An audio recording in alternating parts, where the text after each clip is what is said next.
My mom loved their tacos. I don't think anyone in the world knows that Meghan Markle has eaten Jack in the Box and loves it. It's so funny, too, that you keep saying Meghan Markle. You know I'm Sussex now.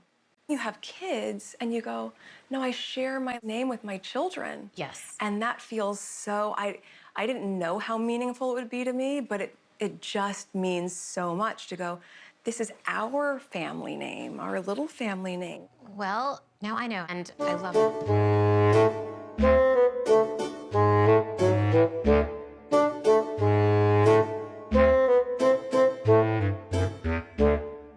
Fun, so many good songs, and I've become that mom where I'm like sitting around with friends and I start singing like Tyrannosaurus, that's the chorus, Tyrannosaurus. I was like, what am I singing?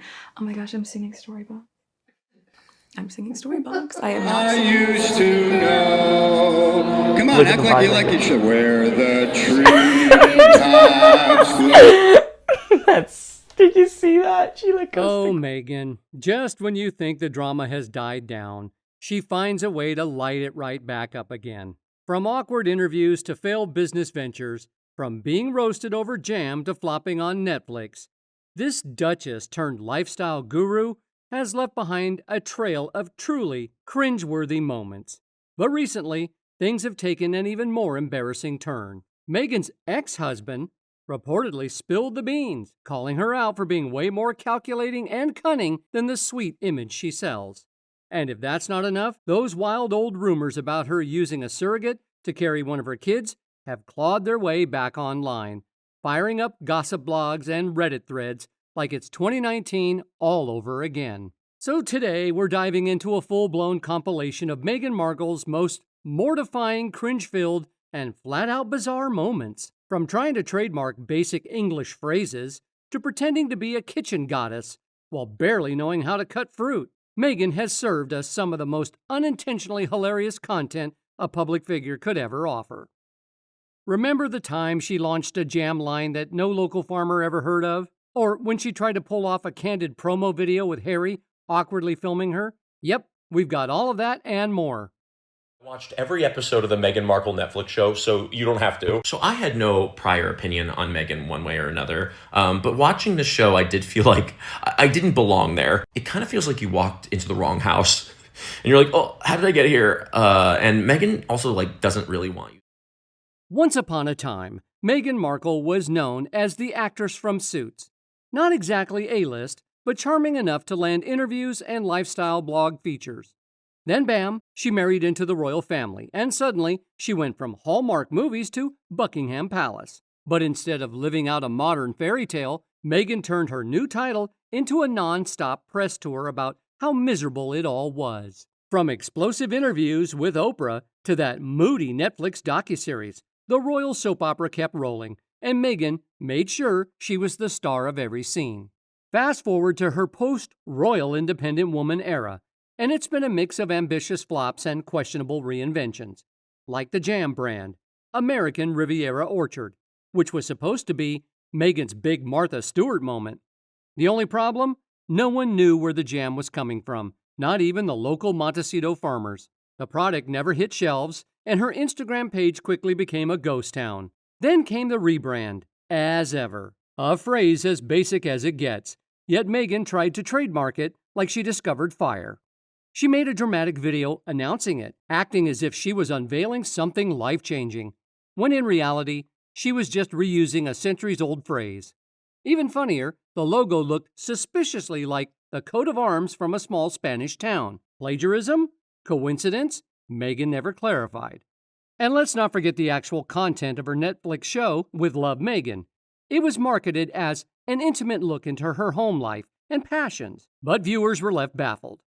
The recipes were painfully simple, cutting up fruit, placing it in a line, and calling it a rainbow. She labeled a bag of pretzels just in case someone had allergies, even though she claimed it was her friend's favorite snack. So why the warning? She filmed these moments like they were culinary genius, but TikTok moms were quick to point out that Meghan was just doing what every parent has done since sliced fruit was invented.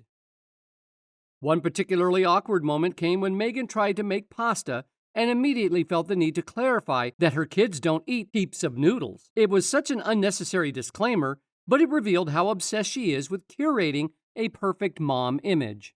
And the moment she called out Mindy Kaling for suggesting she eats Jack in the Box, only to follow it with, "I'm Sussex now." That wasn't empowering. It was just weird. Meghan had spent years bashing the royal family, separating herself from the title, and suddenly she's wearing it like a badge of honor on Netflix. Even more awkward when you realize her children's official surnames are Mountbatten Windsor, not Sussex. So the shared name moment she got teary-eyed about wasn't even accurate. And we can't skip over her candid video with Harry. She acts surprised that the phone is recording while delivering a fully polished speech about her business launch. Subtle cues like making sure Harry appears in the frame seems carefully planned to present a happy domestic image. And when she talks about how much her kids love her fruit platters, it's always paired with stories about how busy she is, how much she works, and how deeply she cares. But then, receipts say Meghan and Harry logged less than 2 hours a week of charity work that year. So, what's the truth? Even her attempt at being fun and spontaneous during her cooking segments fall flat. When Chef Roy Choi casually mentioned listening to metal while cooking, Meghan looked like he just confessed to a crime. She stared at him, visibly confused, and muttered something like, "That doesn't sound like the joy of cooking." It was a painfully clear moment that showed how uncomfortable she is around people who don't match her curated vibe. If she truly had the diverse group of friends she claims, she wouldn't be so shocked at different tastes in music. In one scene from her show with Love Meghan, she's seen making crepes, grinning like she just invented French cuisine. The way she flips the batter looks like someone trying really hard to act like this is her daily routine. Spoiler alert, it's not. She gives off major, "I just watched a YouTube tutorial" energy. And yet, she delivers it all with the seriousness of a Michelin star chef. You'd think she was teaching a masterclass in breakfast, when really, she's just awkwardly fumbling in front of a stove. The best part?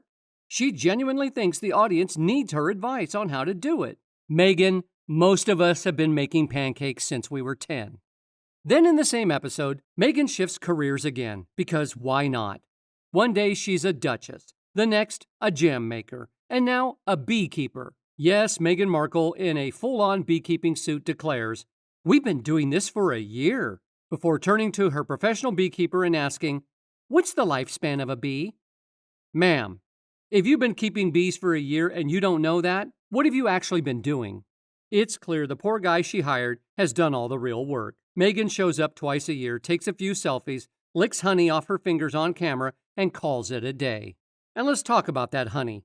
She spends the entire segment acting shocked that honey comes in wax form. She asks the beekeeper, "What do I do with all this wax?" And he answers, "Candles." Then they both light up like they just discovered fire. Meghan even does her signature seal clap with honey-covered hands, squealing, "Candles purify the air. How amazing!" It's so staged it could have been a Saturday Night Live skit. One user even said, watching her Netflix show was like watching paint dry, but more privileged. Honestly, accurate. Then there's the bath salt moments. Meghan proudly shows off her homemade bath salt. Turns out it's just Epsom salt and oil. Groundbreaking. She acts like she's Marie Curie in a lab, but really, she's just pouring 2 ingredients into a jar. It's these kinds of moments that make people question if Meghan's show is an actual documentary or an unintentional comedy. And as if that wasn't tone-deaf enough, this segment was apparently filmed the same day she and Harry were promoting a campaign about grieving parents who lost their children to social media. There she was, smiling and giggling on camera, just moments before Harry spoke on stage about kids taking their own lives. The contrast? Uncomfortable at best. But Meghan doesn't stop there. She takes us on a journey of word salad wisdom.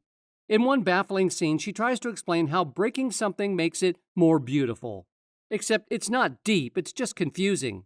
If you break something that is precious, it's not broken. That fracture actually makes it more beautiful, she says with a glazed-over look, as if quoting ancient Japanese philosophy when really, she's probably remembering a Pinterest quote.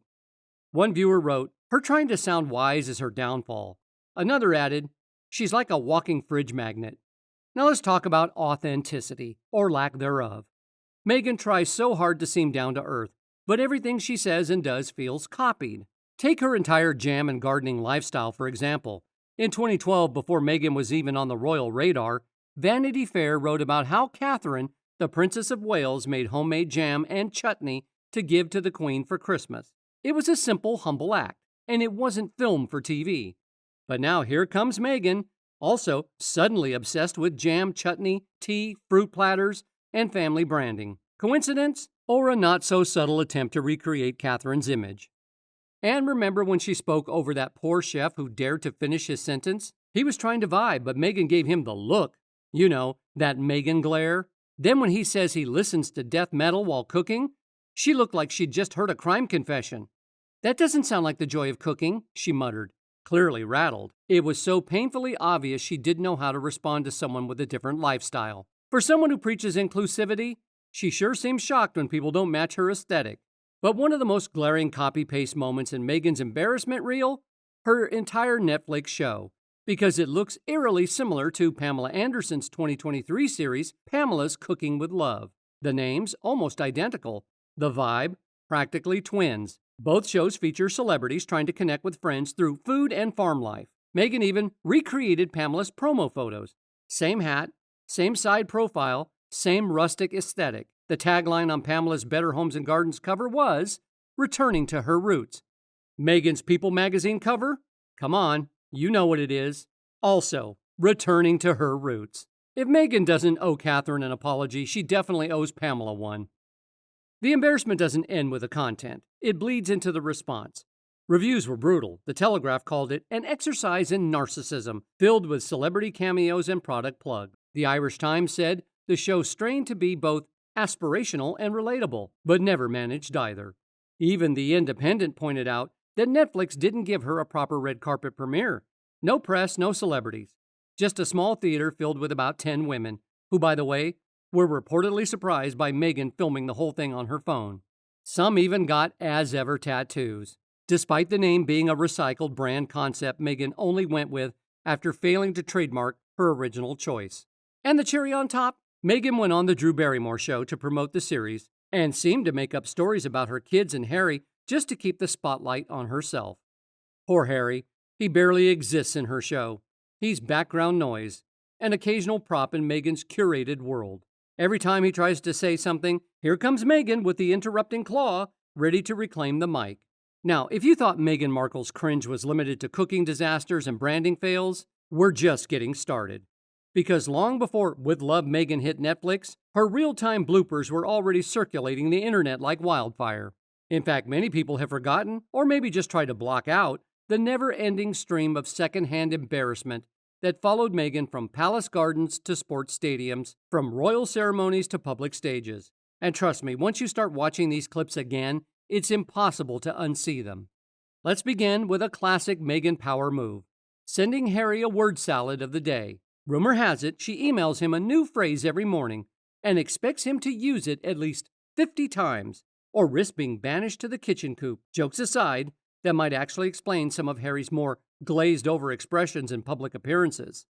Now let's talk about that infamous USO appearance. The moment she walks on stage, you can feel the discomfort. The people flanking her avoid eye contact like she's carrying royal scandal germs. She tries to interact, awkwardly touching the man next to her, who literally recoils like someone hit him with a static shock. There's this massive gap between her and the rest of the group, as if even the chairs didn't want to be associated with her. And then she starts doing this weird little arm dance while the music plays, clearly vibing in a way no one else is. You can almost hear the audience collectively sighing, "Why are our heroes being subjected to this?"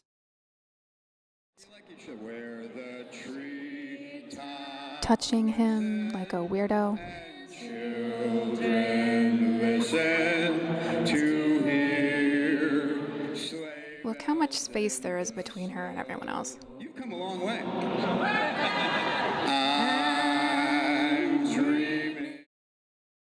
And if that wasn't enough awkward energy for one day, cut to her arriving at a royal event, being helped out of a car by a kind gentleman. Meghan, rather than accepting the courtesy, flicks him away like he's some unwanted fly.